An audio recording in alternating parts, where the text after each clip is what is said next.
Everyone's got a secret, we're here to spill them. Real people, real confessions every single day. Subscribe ConfessLine if you can handle the truth. 4 years ago, I was 21M at the time, and my friend, 21M also, got back from a party in college and were pretty drunk.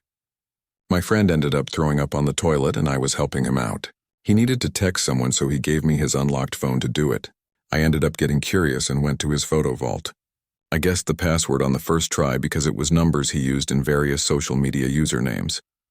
There were pictures of his girlfriend naked in there. I texted them to myself and then immediately kind of sobered up and felt an overwhelming sense of instant regret and creepiness. I deleted the texts off both his and my phone, and locked his phone and put it on the counter. It is the worst thing I have ever done in my life by far. I have felt immense guilt and remorse for totally obliterating both him and his GFS trust and privacy. After growing a lot in these past few years, I thought it might be the right thing to do to finally confess to him.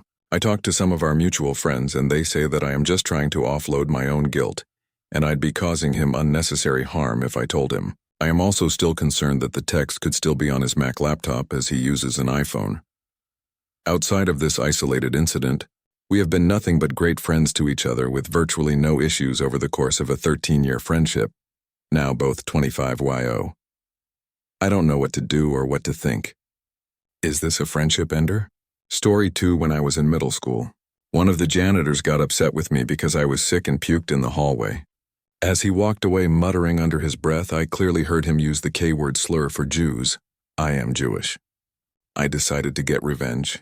I had some after-school activities, so I was at the school late every day until my parents picked me up. The main boys' bathroom was pretty much deserted after school, so I went in there and took a shit in the urinal, knowing this janitor would have to clean it up. I did this every day for about 2 weeks. I got away with it, and I'm sure it was really difficult for this guy to clean every day. I never got caught. Story 3. I'm a 50-year-old man barely living on my own again. My roommate found her person and moved out. I'm happy for her, but I'm looking at my life moving forward and I don't know if I can keep going like this. I can barely afford food and rent and the various bills that come with life. I've knocked down everything I could and have been living dollar to dollar. I work 60 hours a week at a job that nearly kills me, and I'm searching hard for a second job. At the same time, I'm looking for a place to live. Few which I can afford on my own and fewer with roommates. I survived Hurricane Katrina 20 years ago but lost everything. Then buried my mom, grandmom, and took care of my dad who had Agent Orange poisoning until he passed at the 10-year mark of Katrina. My ex found out she had rapidly evolving breast cancer, and I took care of her until she passed in my arms too. I lost my best friend and confidant, who is the only person I've ever felt loved by and trusted above all else. I guess I'm just tired of all of it. Broke, tired, completely overwhelmed, no purpose or direction. Yet I wake up and put on a smile and go to work every morning. I just don't know how much longer I can do that. Sorry for rambling. I have no one else to talk to. So thank you for listening. I really mean it. Story 4. I turned 21 last month and don't have my ID changed yet. I made a deal that when I turn 21, I'm going to try beer at a restaurant with my cousins, and we went to a restaurant. This is what scared me to ask for a beer. I don't look my age and look young. Every time when someone guesses my age, it's always between 12 and 16. The youngest answer I've gotten before was 11 years old. When they find out my real age, people always tell me how I don't look it and always have a shocked reaction. When I'm driving a car, sometimes I notice other drivers looking at me extra hard. Sometimes when I go places by myself, I get asked where my parents are.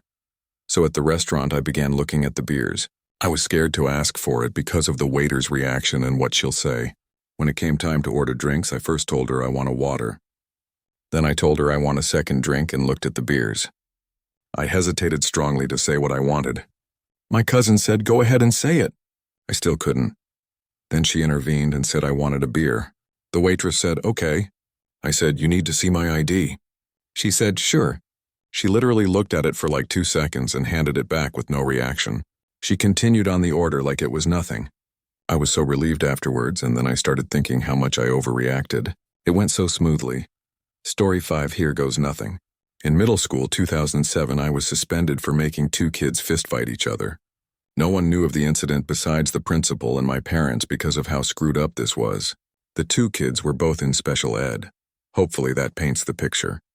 They were best friends, and I told them if they fought each other, they'd be the coolest dudes in school. I was a real POS growing up, and that was probably the most diabolical thing I've done. What's most fucked up about the situation is that I did out of pure entertainment. I didn't tell a single person. Not my best friend, friends, close cousins, whom I always tried to impress. They were bullies and loved fighting. Now I'm married with kids, and they have no idea what kind of person I was as a kid. Story 6. I used to work at a small tech store when I was 22. For a few months, I stole things: headphones, chargers, little stuff I thought nobody would miss. I did it on purpose, fully knowing it was wrong. I told myself I deserved it because they underpaid me. But deep down, I just wanted to see if I could get away with it. I did. No one ever found out. It's been years and it still eats at me. Every time I think about that job, I feel like trash. I can't undo what I did, and I'll never tell anyone in real life because I'm ashamed. I guess I just needed to say it somewhere. I stole, and it was wrong. Story 7. Not sure if this would be considered nothing too big, but I just needed to get it off my chest. I used Grammarly to correct mistakes in my writing, and I struggle with explaining concepts, so some points may be confusing. When I say I am a terrible person, I don't mean I am irreparable. I just have many major flaws that hold me back. I have autism, and there are signs I have ADHD, but saying I know I have it would be a lie. I say this not as an excuse, but an explanation. When I was little, around the ages of 8 to 14, I was aggressive to my little sister. She used to be soft-spoken, and whenever I got angry enough, I hit her. Mostly when she was annoying me. Rather, if she was trying to or not. One time, she was playing Pokemon and she didn't put a capital in front of her name, which made me so angry I yelled and hurt her. I think I pinched her, but I am not sure. Thank the heavens I got in trouble for it, but still it took me a while to get over her not doing that. Whenever she did it back, especially later on, I would get mad and say it's unfair. I was a little shit that couldn't handle his emotions. If I couldn't take it out on her, I took it out on myself, bashing my head against my hand or against the wall, something I still struggle not to do. She has forgiven me, I think, and we have a pretty decent relationship, though I still get way too aggressive with her. While I stopped purposely hurting her recently, I have been accidentally doing it. What I mean is that she and I will goof off and play wrestle, and since I'm way stronger, I end up hurting her and not realizing it. We can't take breaks from each other and basically have no friends, which is a whole thing in itself. I have recently learned to control myself, but I am still working on it. I came here and want a little bit of everything: judgment, questions, advice, anything. I tried to write this before, so I'm going to reword it kind of. I am an adult woman in my early 20s. I was friends with a boy, online, who was younger than me by 10 years, and a girl who was 8 years younger. Nothing bad ever happened, and I would never do that in a million years. But I still feel so much guilt. I want to turn myself in, but it doesn't sound like I broke any laws. I've seen videos of people getting arrested for being horrible to those under 18, and I feel scared, like I'm one of those people. I'm only going to be friends with adults from now on. I've seen so many posts of people saying being friends with those under 18 is wrong and disgusting. I just feel so wicked. And I know PPLR are going to ask, what did I have in common with them? IRL just related on the interests.